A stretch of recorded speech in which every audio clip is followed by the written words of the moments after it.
សូមក្រាបថ្វាយបង្គំលោកម្ចាស់តើបុណ្យវិសាខបូជាមានអត្ថន័យយ៉ាងណាដែរព្រះអង្គចម្រើនពញោមសគាបុណ្យវិសាខគឺជាបុណ្យដ៏ធំបំផុតក្នុងព្រះពុទ្ធសាសនាហេតុអ្វីបានជាគេចាត់ទុកថាជាបុណ្យធំជាងគេទៅវិញព្រះអង្គព្រោះវាជាថ្ងៃរំលឹកដ៏ព្រឹត្តិការណ៍សំខាន់3យ៉ាងរបស់ព្រះសម្មាសម្ពុទ្ធតើព្រឹត្តិការណ៍ទាំង3នោះមានអ្វីខ្លះទៅព្រះអង្គទី1គឺថ្ងៃព្រះអង្គប្រសូតទី2ថ្ងៃព្រះអង្គត្រាស់ដឹងនិងទី3ថ្ងៃព្រះអង្គចូលបរិនិព្វានពិតជាអស្ចារ្យណាស់ដែលព្រឹត្តិការណ៍ទាំង3នេះកើតឡើងក្នុងថ្ងៃតែមួយ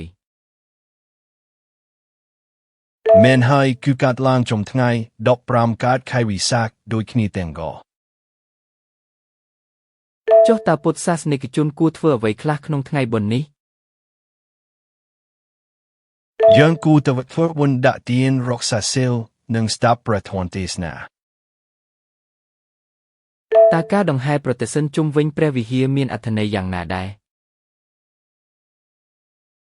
គឺដើម្បីសម្ដែងនូវសេចក្ដីគោរពជាយ៉ាងខ្ពង់ខ្ពស់ចំពោះព្រះតន្ត្រីខ្ញុំករុណាចង់ដឹងថាតើបុណ្យនេះចាប់ផ្ដើមប្រារព្ធតាំងពីពេលណាមកបុណ្យនេះត្រូវបានប្រារព្ធតាំងពីសម័យពុទ្ធកាលមកម្ល៉េះប៉ុន្តែអង្គការសហប្រជាជាតិទើបទទួលស្គាល់ជាអន្តរជាតិនៅឆ្នាំ1999សាធុពិតជាមានមោទនភាពណាស់សម្រាប់ពុទ្ធសាសនិកទូទាំងពិភពលោកដូច្នេះខ្ញុំគួរតែតាំងចិត្តធ្វើអំពើល្អនិងចម្រើនមេត្តាធម៌ឲ្យបានច្រើនករុណាព្រះអង្គខ្ញុំករុណានឹងព្យាយាមប្រតិបត្តិតាមពុទ្ធវាទការគោជាដែលប្រសើរបំផុតគឺការប្រតិបត្តិតាមធម៌វិន័យសូមអរព្រះគុណលោកម្ចាស់ដែលបានពន្យល់បំភ្លឺដល់ខ្ញុំករុណានៅថ្ងៃនេះចម្រើនពរសូមឲ្យខ្ញុំទូបានសេចក្ដីសុខនិងបញ្ញាស្មារតីភ្លឺស្វាងសាធុសាធុសាធុ